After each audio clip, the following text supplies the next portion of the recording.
ایک جوان طالب علم بازار سے جا رہا تھا تو کسی نامحرم پر نگاہ پڑی، اور نگاہ پڑتی تو وہ تصویر یعنی وہ شکل اس کے دل میں بیٹھ گئی۔ اب انسان ہے، انسان سے خطا ہو جاتی ہے۔ اپنے استاد کی خدمت میں گیا، وہ استاد جو دل کو دیکھتا تھا، جسے باطن نظر آتا تھا، اس نے اپنے استاد سے کہا کہ میرے دل کی کیفیت کیا ہے؟ تو استاد نے کہا کہ میں تمہیں نہیں دیکھوں گا، تمہارے ساتھ فلانی خاتون موجود ہے۔ یہ جو بعض اوقات ہم کہتے ہیں کہ مولانا صاحب ایک دفعہ دیکھنے سے کیا فرق پڑتا ہے، اور ہماری تو نیت اچھی ہے۔ آپ کی نیت اچھی ہوتی ہے، شیطان کی نیت اچھی نہیں ہے۔ شیطان اپنی نیت کے ساتھ آپ کو چیزیں دکھاتا ہے۔ خوب ایک تصویر انسان کے اعصاب پہ طاری ہو جاتی ہے، یعنی انسان کے برین کو کنٹرول کر لیتی ہے۔ استاد نے کہا کہ جب تک وہ خاتون تمہارے ساتھ ہے میں تمہیں نہیں دیکھوں۔ عزیزان محترم، وہ جوان گیا، 2 رکعت نماز پڑھی، استغفار کیا خدا کی بارگاہ۔ بعد میں اس نے کیا کہا؟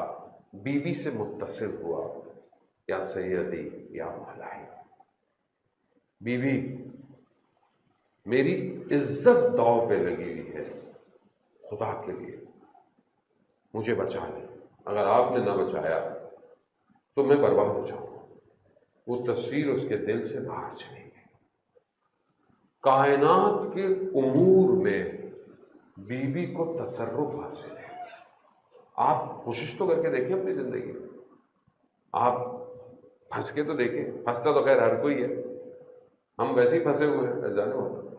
ہم زیادہ تر جو مشکل ہوتی ہے ہماری وہ ظاہری ہے، یعنی بزنس، کام، کاروبار، ہمیں روح کے مسائل کا نہیں پتہ۔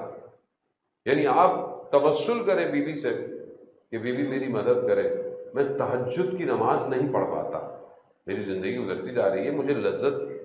آیت اللہ قاضی طباطبائی رضوان اللہ تعالیٰ علیہ، ان کا شاگرد کہہ رہے ہیں کہ سجدے کی حالت میں کئی دیر گھنٹوں تک سجدے، ہماری زندگی میں منٹوں کے سجدے نہیں ہیں۔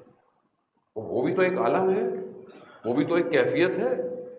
ہماری زندگی گزر گئی، قرآن ہم سے گفتگو کرتا ہوا نظر نہیں آتا۔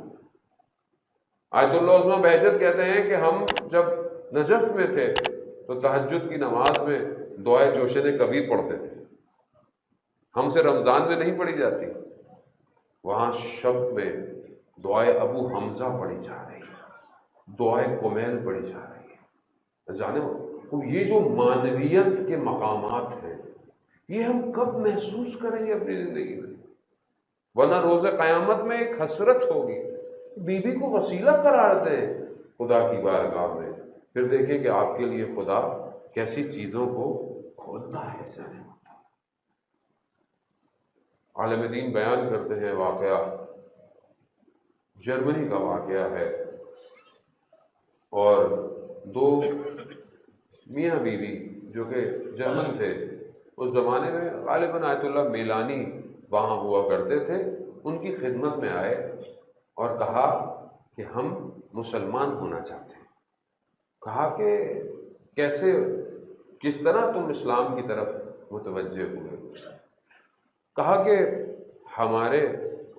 میری بیٹی ہے جو کہ شدید بیمار ہے، اور حادثے کی وجہ سے اس کے بدن کی ایسی ہے کہ وہ چل نہیں سکتی، اپاہج تھی۔ ہم نے دنیا جہان کے ڈاکٹروں کو دکھایا لیکن وہ صحیح نہیں ہوئی۔ ہمارے وہاں پر ایک بوڑھی عورت کہ جس کا تعلق غالباً ایران سے تھا، کام کرنے آتی تھی، ایک دفعہ وہ آئی اور اس نے یہ کہا کہ مجھے یہ کہا کہ آپ آخری پیغمبر کی آخری بیٹی سے تب متصل ہوں، ان سے وسیلہ کرا دیں، ان کو کہیں کہ جس طرح آپ کی بدن کی پسلیاں ٹوٹ گئی تھیں، میری بیٹی پر کرم کیجیے، میری بیٹی کو شفا دیں۔ کہا کہ میں کمرے میں بیٹھا ہوا یہ ساری چیزیں پڑھ رہا تھا، وہ بیوی بھی اپنے طریقے سے عبادت کرنے لگ گئی۔ اس نے بھی ہاتھوں کو بلند کیا اور کہا یا سیدہ، وہ کہ یہ لوگ مسلمان نہیں ہیں مگر آپ سے متصل ہوئے ہیں، بی بی عزت رکھ لیجیے۔ کہتے ہیں کچھ دیر گزری، میں نے کیا دیکھا، میری بیٹی دوڑتی ہوئی آئی، کہا کہ بابا خدا حافظ کرے، وہ جو ایک خاتون آئی تھی۔ کہا کہ ہوا کیا؟ کہا کہ میں اپنے بستر پر تھی اور ایک خاتون آئی اور اس نے میرے بدن پر ہاتھ پھیرا اور مجھے شفا دے دی۔